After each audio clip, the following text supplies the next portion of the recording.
Meu amigo Tenório Teles está aqui, que é dessas mentes maravilhosas que nós temos no nosso estado.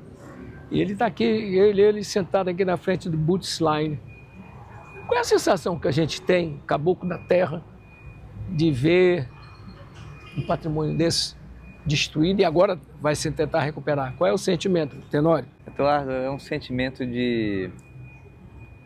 É um sentimento um pouco nostálgico, eu diria, né? Ao mesmo tempo de lembrança, né, do passado, de como essa nossa cidade era bonita, né?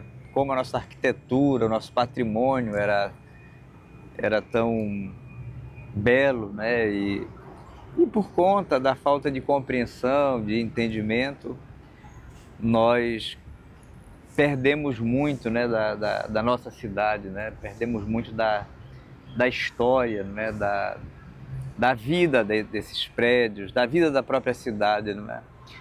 Eu me lembro, olhando aqui esse espaço aqui em frente à igreja matriz, vendo essas casinhas que funcionam como estação de ônibus, eu me lembro das fotos antigas dessa área aqui, né, arborizada, né? Esse complexo aqui tão bonito, funcionando.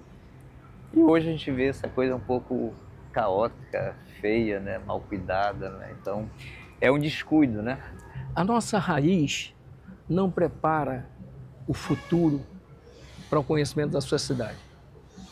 Nós somos de uma geração que ainda tinha algum conhecimento da nossa terra. As novas gerações não conhecem nada. Eu tive o depoimento do empresário que está fazendo a reforma aqui do prédio. Ele disse duas coisas. Dois públicos vêm aqui comigo. Aquele do sentimento, que o avô, que o pai, ele mesmo esteve aqui, andou e viu tudo. E o outro, do completo desconhecimento. Então a nossa sociedade amazonense, manauara, não prepara para a nossa própria história. Há um problema da memória, né? Isso não é só Manaus. A gente percebe isso nessas cidades históricas, né? São Paulo, o Centro Histórico de São Paulo, o Centro Histórico do Rio de Janeiro, né? O Centro Histórico de Belém. Belém, que é, né, muito importante. Que é bonito, mas que também padece do mesmo problema. Eu estive em São Luís, fiquei impressionado, né, com o Centro Histórico lá de São Luís, aqueles casarões, mas não há uma política de valorização, não há uma política de integração das novas gerações com essa memória e com esses espaços, né? Precisaria ter um trabalho nas escolas, precisaria ter um trabalho dos órgãos que cuidam do patrimônio, do turismo, da, né, própria mídia. Da própria mídia também, né? Para que as novas gerações pudessem ter esse diálogo, né, com essa memória e com esse passado, não é, o Dudu? Enfim, mas de qualquer modo eu acho que é um momento de esperança, né? Porque a retomada desse espaço, desse complexo aqui, desses prédios, isso vai ser muito importante, né? Porque vai trazer de volta pelo menos as fachadas, né? Para que as pessoas possam conhecer. O resto vai ficar por conta da imaginação, né? Da criação de cada um. Aliás, ele me toca, eu vou falar do assunto que nos trouxe aqui. Vamos lá. Uma obra física pode te transportar à imaginação de um passado. Agora, resgatar a história daquela que é imaterial, que vem da mente, que vem do coração de algumas pessoas, é que te traz a um relançamento do livro que chama-se Clube da Madrugada. Que faz parte dessa memória, dessa época aqui, inclusive, né? Pois é. Porque, aliás, o poeta Luiz Bacelar, nosso grande poeta, trabalhou aqui na Bootline. Olha que maravilha. Entendeu? Trabalhou aqui quando jovem, né? Então a história do clube também está muito ligada à história desta cidade, né? Aliás, muitos poetas do Clube da Madrugada falaram dessa cidade que se perdeu um pouco, né? Essa cidade histórica de Manaus. O Clube da Madrugada é um movimento cultural que aconteceu na nossa cidade, um movimento que foi criado no ano de 1954, são 70 anos. Um grupo de jovens escritores criou esse movimento para renovar a literatura e a cultura do Amazonas. E desse movimento que deu certo, né, nós tivemos grandes artistas. Nós tivemos o poeta Luiz Bacelar, o poeta Tiago de Mello, que era ligado a esse grupo. Tivemos Alencar e Silva, Jorge Tuffi, Erasmo Linhares, que era jornalista como você, pintores como Hannibal Bacelar, Moacir Andrade. Quer dizer, é um movimento muito importante do ponto de vista histórico e do ponto de vista cultural e artístico para a nossa cidade. E este ano, 2024, são 70 anos dessa memória. Infelizmente, uma boa parte desses escritores já não estão mais entre nós, mas os que estão vivos, como é o caso do Elson Farias, do Max Carpentier, eles vão participar dessa grande celebração da memória, como tu falaste, imaterial, da memória literária da nossa cidade e do nosso estado. Esse movimento, o que pesa em Manaus, está longe do Brasil. Depois que nós perdemos a borracha, nós nos tornamos uma cidade muito longe nas comunicações, nas informações e tudo. Mas houve um movimento brasileiro da modernidade, da atualidade. Isso é que influenciou a gente criar o Clube da Madrugada?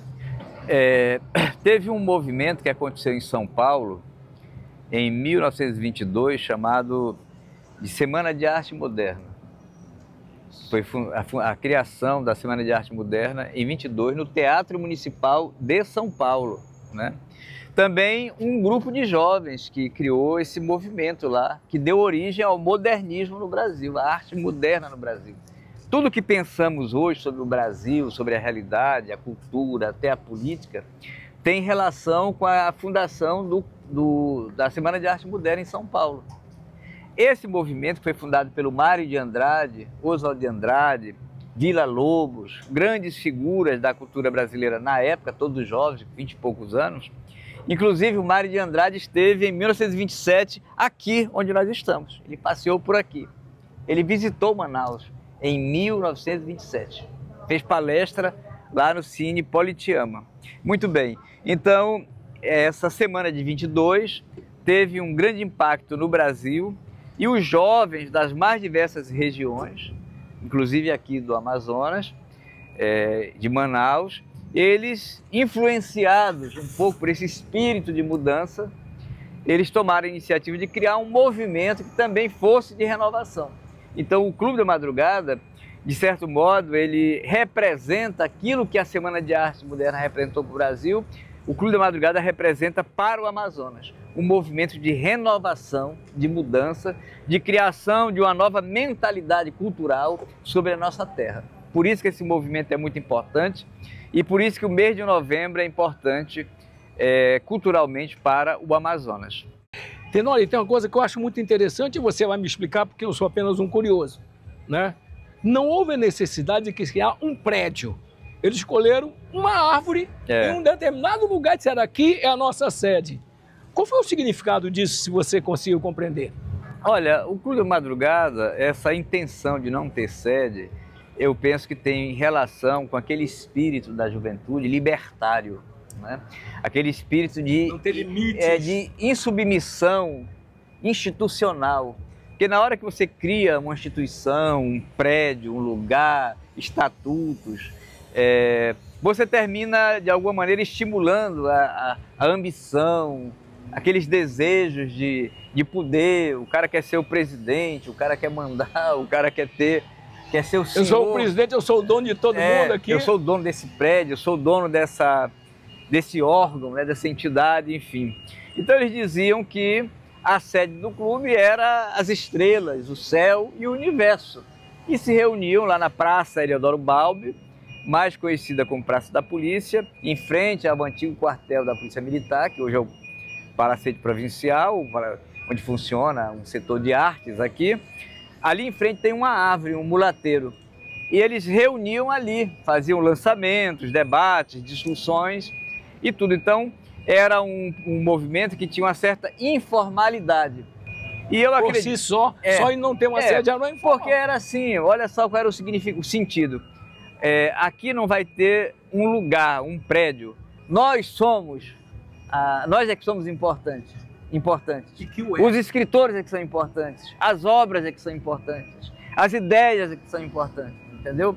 Quando você cria um prédio, o prédio passa a ser o símbolo daquele movimento. No caso deles, o símbolo era a criatividade, o símbolo era a poesia, a arte, a própria obra, a própria criação. Que ideia genial. Eu vou te fazer uma pergunta técnica. Fisicamente, ainda existe a árvore? Ainda existe a árvore, inclusive, eles num dado momento, eles fizeram uma placa. Olha como é a vida, cheia de simbolismo.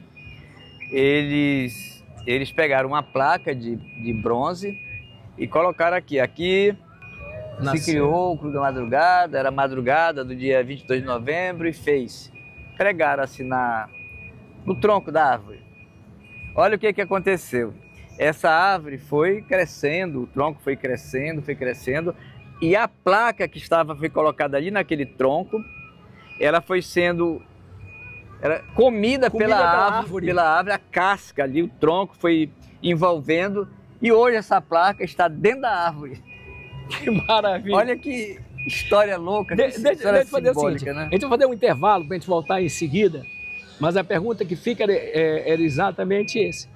Não só a placa ficou completamente absorvida pela árvore, como lamentavelmente o Clube da Madrugada foi absorvido pelas coisas mais atuais e a gente está no esquecimento. E por isso que a gente tem que comemorar o ano de existência, um marco como esse. A placa foi absorvida pelo tempo, pela árvore. A árvore se protegendo, tal. É aquilo que era estranho para o seu corpo, ela cobriu mesmo, se protegeu. Mas também a nossa memória desapareceu. Assim, eu penso que o tempo, né, Dudu, a vida vai mudando, né? E o que é importante num determinado momento já não é mais no momento seguinte, porque surgem novas demandas. Aquela geração do clube, na época não tinha televisão, não tinha redes sociais. Isso é verdade. Então, o que era o lazer daquele jovem? Era ler, né? Era leitura, eram os livros, era discutir a literatura, a poesia, que as pessoas queriam ser poetas, né, naquela época, os jovens principalmente. As coisas foram mudando. Tinha um concurso de oratória, né? Tinha um concurso de oratória, tinha também debates. Nas escolas existiam os grêmios literários. Os grêmios literários, para quê? Para os jovens se reunirem para discutir poesia, não era política como é hoje, centro cívico para discutir, centro acadêmico, que é coisa da política. Na época havia uma preocupação com a cultura. Estudar a poesia, estudar os romances, os grandes livros da cultura. Havia uma preocupação com a memória e com a formação cultural. A elevação espiritual dos jovens, né? Então as coisas mudaram muito. Felizmente, existem muitos professores que trabalham esses escritores nas escolas, na sala de aula. Então, eles não estão de todo esquecidos, né? E a Valer tem publicado, tem reeditado esses livros desses autores. Então, muitos deles já foram embora, já partiram, mas a obra continua viva. Tanto que estamos aqui hoje, aqui nesse espaço tão cheio de memórias e de simbolismo, falando da história do clube e desses autores. Então isso é muito significativo. A propósito, tem um poema da Astrid Cabral, chamado Geografia Provinciana, que fala exatamente dessa época, que é aqui a Bootline, que o Porto, que a Matriz, que o Centro Histórico de Manaus, era o espaço desses jovens. Eles viveram dentro dessa cidade que deixou de existir. Então, nesse poema, ela fala exatamente, eu vou dizer esse poema aqui para você, uma parte dele, fala exatamente dessa cidade que está aqui agora e que estamos, de alguma maneira, celebrando nesta gravação, aqui nesse complexo da Bootline. Olha o que ela diz. Manaus, um porto perdido no mapa. Ali desgarrada entre paredes de verde. Mas iam e vinham navios trazendo franjas do mundo. Europa e Península Ibérica surgiam das próprias pedras, das avenidas e esquinas. A Itália na taberna do seu Vicenzo Arenaro. Seu Genaro, já grisalho, fundava o reino de Espanha.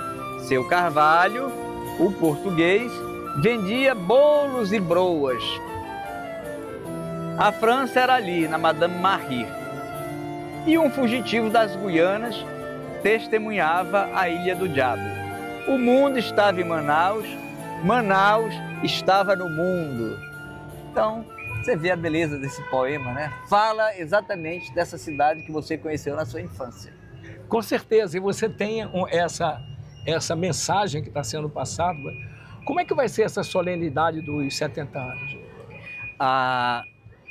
Os 70 anos serão comemorados com palestras, debates, recitais de poesia e o lançamento deste livro. Mas no novo Espaço da Valer. Novo Espaço da Valer, na Praça de São Sebastião.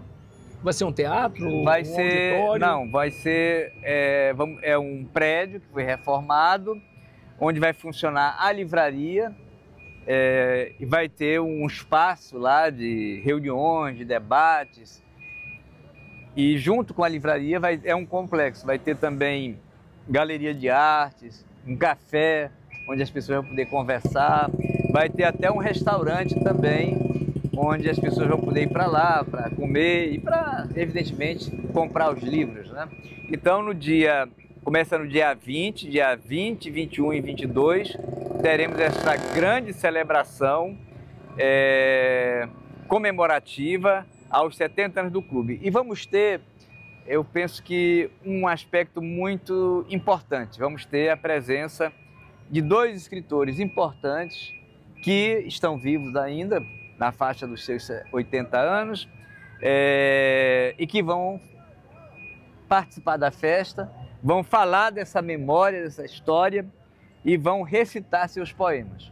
Elson Farias e o poeta e romancista Max Carpentier. Vai ser uma grande oportunidade de ouvir essas 2 grandes figuras que fizeram parte da história e fazem parte da história do Clube da Madrugada. A Livraria Valer agora, a editora Valer agora, resolveu investir fundamentalmente em coisas amazônicas. É isso? Já vinha fazendo isso com a literatura. E agora, com esse portal que vai ser criado, eles vão... a editora, a livraria, vai se transformar numa espécie de grande centro de difusão de coisas da Amazônia. Não só a literatura, mas a cultura de um modo geral. Então, as artes indígenas, os artistas locais, a produção local, né? Aquilo que você imaginar, a Valer vai disponibilizar essas coisas para que as pessoas de qualquer lugar do mundo elas possam ter acesso. Então, o cara quer comprar um artesanato indígena, está lá no grande portal, num clique ele compra e vai receber. Quer comprar uma roupa indígena, uma pintura indígena, quer comprar um kit de tacacá, ele vai poder comprar, né? Então isso vai ser muito positivo porque, como falou aqui no poema, o mundo estava em Manaus e Manaus vai estar no mundo. Tenório, a história da humanidade mostra que o homem marcou a sua presença a esculpir pedras. Você deixou sua memória recente esculpindo pedra. Pois é. Conta um pouco pra gente sobre isso. Pois é. Na cidade de Santiago de Compostela, na Espanha, tem lá uma praça que é a Praça dos Poetas, ao lado da Catedral e próxima à Universidade de Santiago de Compostela, que é uma das mais tradicionais. Existe um professor lá da Universidade de Santiago de Compostela chamado Cláudio Rodrigues Fé, que é um escritor importante na Espanha, um poeta, que viaja ao mundo dialogando com poetas de todos os países. E nós criamos um projeto para traduzir a poesia espanhola também no Amazonas. Já traduzimos vários desses poetas, inclusive eu traduzi um poeta espanhol nesse projeto. Fruto desse trabalho e do reconhecimento pelo que nós estamos fazendo aqui no Brasil, pela poesia espanhola, o conselho curador desse projeto, que nessa Praça dos Poetas, o conselho curador resolveu homenagear um brasileiro. E o brasileiro que foi escolhido para ser homenageado nessa praça foi o Tenório Teles, aqui do Brasil, do Amazonas. Nessa praça tem várias pedras. Cada pedra dessa é um poeta de algum país, de algum lugar do mundo. E nessa pedra está gravado ali um poema e o nome dele. Então quem for lá vai encontrar Adonis, um poeta lá da Síria. Vai encontrar um poeta lá No seu idioma original. Seu idioma original. O que você escreveu, Tenório? De Mosca. Eu recebi a foto tudo, mas eu não sabia o que ia falar sobre isso. Vamos lá.